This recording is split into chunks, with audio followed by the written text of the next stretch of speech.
जाता रहेगा। जब डॉक्टर साहब आएंगे तो उनको जो भी सा भी मोड लगेगा उसका चेस्ट एक्सरे देख करके, उसकी कंडीशन देख करके, तो वो उस मोड को फिर चेंज कर देगी। तो इसको यूनिवर्सल मोड बोला जाता है। अगर आपको नहीं समझ में आ रहा है तो आप उस पेशेंट को इस मोड पे रख सकते हो, कोई नुकसान नहीं होगा। उसके बाद बात करते हैं टाइडल वॉल्यूम के बारे में।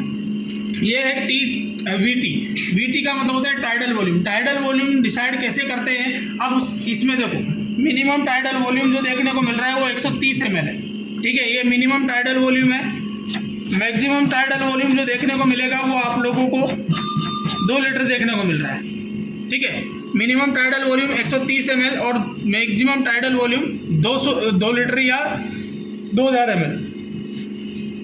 ये बच्चों में भी देखो, ये जो टाइडल वॉल्यूम है ये घटता बढ़ता रहता है। टाइडल वॉल्यूम किसके अकॉर्डिंग अपन सेट करते हैं? टाइडल वॉल्यूम हमेशा पेशेंट के बॉडी वेट के अकॉर्डिंग अपन सेट करते हैं, ठीक है। जितना पेशेंट का बॉडी वेट रहेगा उसी के अकॉर्डिंग उसका टाइडल वॉल्यूम होगा। इसका जो फॉर्मूला देखने को मिलता है, तो tidal volume is equal to लिखो, tidal volume is equal to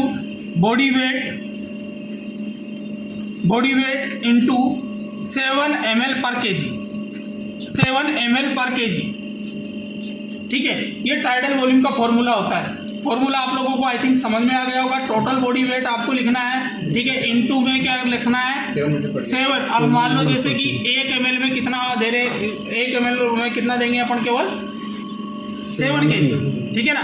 7 ml देंगे। अब मान लो जैसे कि नॉर्मल टाइडल वॉल्यूम कितना होता है? 500 ml अपन मानते हैं। तो 500 ml कैसे आया? कितने वेट वाले पेशेंट का टाइडल वॉल्यूम 500 ml होगा? लगभग 70 ml, क्योंकि 7 7 49, ठीक है। तो 490 ml हो गया। तो 490 यानी कि 500 ml जो टाइडल वॉल्यूम है वो 70 kg वेट होगा किसी पेशेंट का, तो उसका टाइडल वॉल्यूम कितना आ जाएगा आपका? 500 ml, ठीक है। तो 70 kg वेट अपन जो एक एवरेज वेट मानते हैं वो 70 kg मान करके चलते हैं इसके अंदर। तो वेट के अकॉर्डिंग टाइडल वॉल्यूम हमेशा सेट होता है। उसके बाद बात करते हैं, ये आई रेशियो ई दिख रहा होगा आप लोगों को। यहाँ आई ई नहीं है, यहाँ रेशियो भी 2 बिंदी भी लगी हुई है, रेशियो है ये आई रेशियो ई। इसका रेशियो क्या देखने को मिलेगा आप लोगों को? देखो इसमें जो मिनिमम बात करते हैं, 4 इंस्पायरेशन और 1 एक्सपायरेशन, ये भी रेशियो है। 4 इंस्पायरेशन और 1 एक्सपायरेशन ये मिनिमम है। मैक्सिमम के बारे में बात करें तो 1 इंस्पायरेशन और 8 एक्सपायरेशन। क्यों? देखो एबीजी के थ्रू ये सब कुछ चलता है। अगर मान लो किसी भी पेशेंट की एबीजी के अंदर ऑक्सीजन की कमी उसके अंदर देखी जाती है, तो उसको 4 बार इंस्पायरेशन करवाया जाएगा। इंस्पायरेशन करवाने का मतलब 4 बार ऑक्सीजन दिया जाएगा और एक ही बार ऑक्सीजन को मतलब CO2 को रिलीज किया जाएगा। उससे क्या है, उसके अंदर ऑक्सीजन लेवल बढ़ेगा और CO2 लेवल बैलेंस रहेगा, घटेगा नहीं, CO2 लेवल बैलेंस रहेगा, क्योंकि एक ही बार एक्सपायरेशन हो रहा है।